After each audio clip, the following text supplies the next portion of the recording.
শ্রীকৃষ্ণ ভিক্ষুক রূপে বাড়িতে এলে এই তিনটি জিনিস ফেলে রেখে যায়। কৃষ্ণা লেসন্স। নমস্কার দর্শক বন্ধুরা, একলা মানুষ ইউটিউব চ্যানেলে আপনাদের সবাইকে স্বাগতম।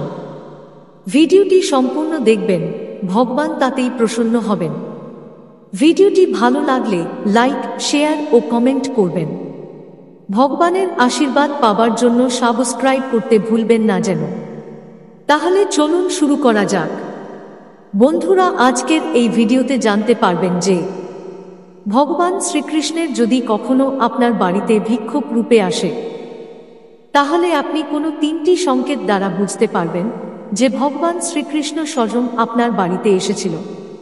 কারণ আমরা যখন ভগবান শ্রীকৃষ্ণকে মনে রাখি, তখন ভগবান অনেকবারই ভক্তের পরীক্ষা নেন এবং অনেক ভক্তের বাড়িতে এসে বিভিন্ন রূপে দর্শন দেন। এরকম যখন তিনি বেগ রূপে ভক্তের বাড়িতে আসেন, তখন তিনি তিনটি সংকেত দ্বারা বোঝান যে তিনি সে ভক্তের বাড়িতে এসেছেন। ভক্তকে আশীর্বাদ দিতে ভিক্ষুক যদি এই তিনটি জিনিস ফেলে রেখে যায়, তাহলে বুঝবেন ভগবান শ্রীকৃষ্ণ ভিক্ষুক রূপে আপনার ঘরে এসেছে, যার অর্থ ভগবান শ্রীকৃষ্ণ আপনার উপর প্রসন্ন। আপনার জীবনে ভালো সময় আসতে চলেছে, ভালো কিছু ঘটতে চলেছে। তাহলে চলুন দেরি না করে জেনে নেওয়া যাক যে এই তিনটি বিশেষ জিনিস কি কি। বন্ধুরা, ভগবান শ্রীকৃষ্ণ ভিক্ষুক আসলে এই তিনটি চিহ্ন ফেলে রেখে যান ভক্তদের জন্য। তবে চিহ্নের মাধ্যমে ভক্তকে বুঝিয়ে দিতে চান যে তিনি সর্বদা তাঁর সঙ্গে আছেন। তাই তিনি যদি ভিক্ষুক রূপে আপনার কাছে থাকে, তাহলে অবশ্যই চিহ্নগুলি আপনার জন্য ছেড়ে চলে যাবেন। তাহলে আসুন আমরা জেনে নিই এই তিনটি জিনিস কি কি। নাম্বার 1, শাশ্বত ভিক্ষুককে চাল দান করার পর মাটিতে পড়ে থাকা কয়েকটি চালের দানা আপনার ভাগ্য ফেরাতে পারে। কারণ এর অর্থ স্বয়ং ভগবান শ্রীকৃষ্ণ আপনার বাড়িতে ভিক্ষুক রূপে এসেছেন। আপনাকে আশীর্বাদ দিতে হিন্দু ধর্মে চাল অত্যন্ত শুভ। এই কারণে ভিক্ষান করার সময় চাল দেওয়া হয়। ভগবান শ্রীকৃষ্ণ যখন কোনো ভক্তের উপরে অত্যন্ত সন্তুষ্ট হন, তখন তাকে অনেক রূপে দর্শন দান করেন। বিভিন্ন পুরাণে উল্লেখ রয়েছে, যদি আপনার দুয়ারে কোনো ভিক্ষুক এসে ধান ও চাল নেওয়ার সময় কোনো দিকে চলে গিয়ে থাকে, তাহলে বুঝে নেবেন আপনার শুভ সময় আসতে চলেছে। ভগবান শ্রীকৃষ্ণের আশীর্বাদে আপনার জীবনের সকল সমস্যার সমাধান হতে চলেছে। কিন্তু পরম করুণাময় ভগবান কখন কাকে দর্শন দেবেন আমরা জানি না। তাই আপনার দুয়ারে আসা কোনো ভিক্ষুককে কখনো ফিরিয়ে দেবেন না। এতে পরিবারের অমঙ্গল হবে, পরিবারে অর্থ সংকট দেখা দেবে। মাতা অন্নপূর্ণা আশীর্বাদ সদা তাদের উপরে থাকে যারা ক্ষুধার্ত ভিক্ষুককে চাল দান করে। এতে পরিবারে কোনো রকম খাদ্যের অভাব হয় না। তাই কখনো কোনো ভিক্ষুক আপনার বাড়িতে এলে তাকে খালি হাতে ফেরাবেন না। নাম্বার 2, শ্রীকৃষ্ণের অত্যন্ত প্রিয় ময়ূরের পালক। সেই পালক যদি কোনো ভিক্ষুককে চাল দান করার সময় যদি পান, এর অর্থ আপনি অত্যন্ত ভাগ্যবান। ভগবান শ্রীকৃষ্ণ ভিক্ষুক রূপে আপনাকে দর্শন দিয়েছেন। শাস্ত্র মতে ময়ূরের পালক ঠাকুর ঘরে স্থান পায়। তাই যদি ভিক্ষা দান করার পর ময়ূরের পালক পড়ে থাকতে দেখেন, তাহলে অবশ্যই সেই ময়ূরের পালককে ঠাকুর ঘরে স্থান দেবেন। এতে পরিবারের সুখ ও শান্তি বজায় থাকবে। এমন ব্যক্তি অত্যন্ত ভাগ্যবান হয় যার বাড়িতে ভিক্ষুককে দান করার পর ময়ূরের পালক পাওয়া যায়। শাস্ত্রে তাদের ভগবানের অত্যন্ত প্রিয় ভক্ত বলা হয়েছে। এমন ব্যক্তির জীবনের সকল মনস্কামনা ভগবান শ্রীকৃষ্ণের আশীর্বাদে পূর্ণ হয়।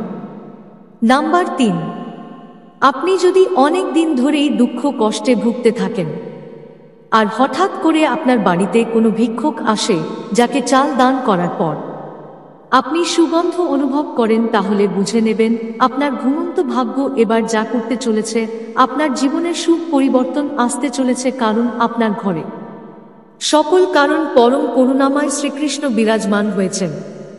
তিনি আপনার ভক্তিতে সন্তুষ্ট হয়ে ভিক্ষুক রূপে প্রদর্শন দিয়েছেন, যে কারণে আপনার ভাগ্য এবার পরিবর্তন হতে চলেছে। সকল দুঃখ দুর্দশা থেকে আপনি মুক্তি পেতে চলেছেন। কোনো সুগন্ধি ফুলের সুবাস হঠাৎ করে পেলে বুঝে নেবেন ভগবান আপনার ওপর নিজের কৃপা দৃষ্টি বর্ষণ করেছেন। তাই ভিক্ষুককে চাল দান করার পর যদি দেখেন চালের দানা বা ময়ূরের পালক পড়ে আছে কিংবা কোনো সুগন্ধি পাচ্ছেন, তাহলে বুঝে নেবেন ভগবানের আশীর্বাদ সর্বদা আপনার সঙ্গে রয়েছে এবং তিনি আপনাকে দর্শন দিয়েছেন। বন্ধুরা, শাস্ত্র অনুসারে ভিক্ষুককে চাল দান করা গৃহস্থের একান্ত কর্ম।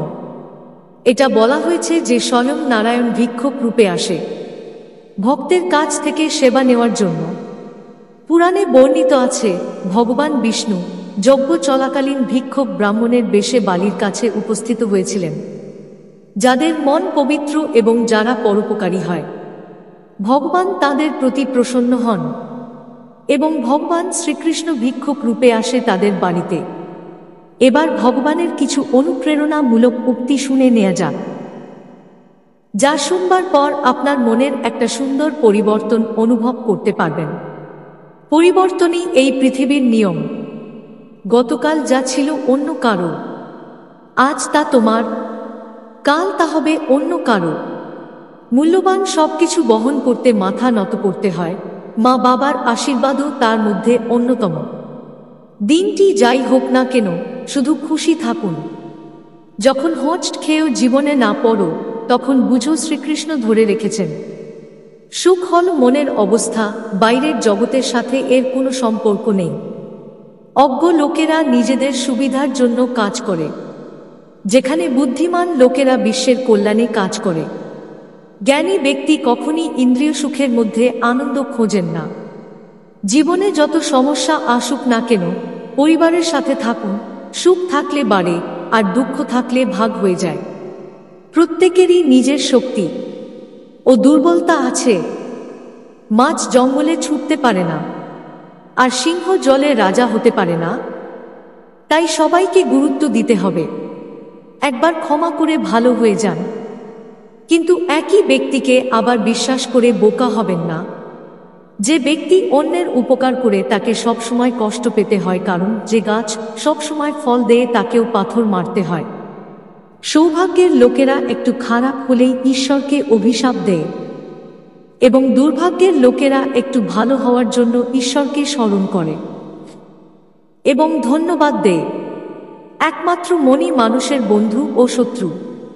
অহংকারের কারণে ব্যক্তির প্রতিপত্তি, বংশ, গৌরব তিনটিই চলে যায়। এই জীবন যুদ্ধে নিজেকে কৃষ্ণ অর্জুন হতে হয়, প্রতিদিন নিজের স্বার্থী হয়ে জীবনের মহাভারতের সাথে যুদ্ধ করতে হয়। মানুষ যখন তার ধর্ম নিয়ে গর্বিত হয়, তখন তার হাতে অনাচার শুরু হয়। যেখানে বিশ্বাস আছে সেখানে প্রমাণের প্রয়োজন নেই। চুপ করে থাকার চেয়ে উত্তম উত্তর আর নেই, এবং ক্ষমা করার চেয়ে বড় শাস্তি আর নেই। তাহলে বন্ধুরা, আজকের ভিডিও এখানেই শেষ করছি। ভালো লেগে থাকলে অবশ্যই লাইক, শেয়ার ও কমেন্ট করবেন। ভালো থাকুন, সুস্থ থাকুন, পরিবারের সকলকে ভালো রাখার চেষ্টা করুন। ভগবান আপনার জীবন মঙ্গলময় করে দেবেন। জয় শ্রী রাধা কৃষ্ণের জয়।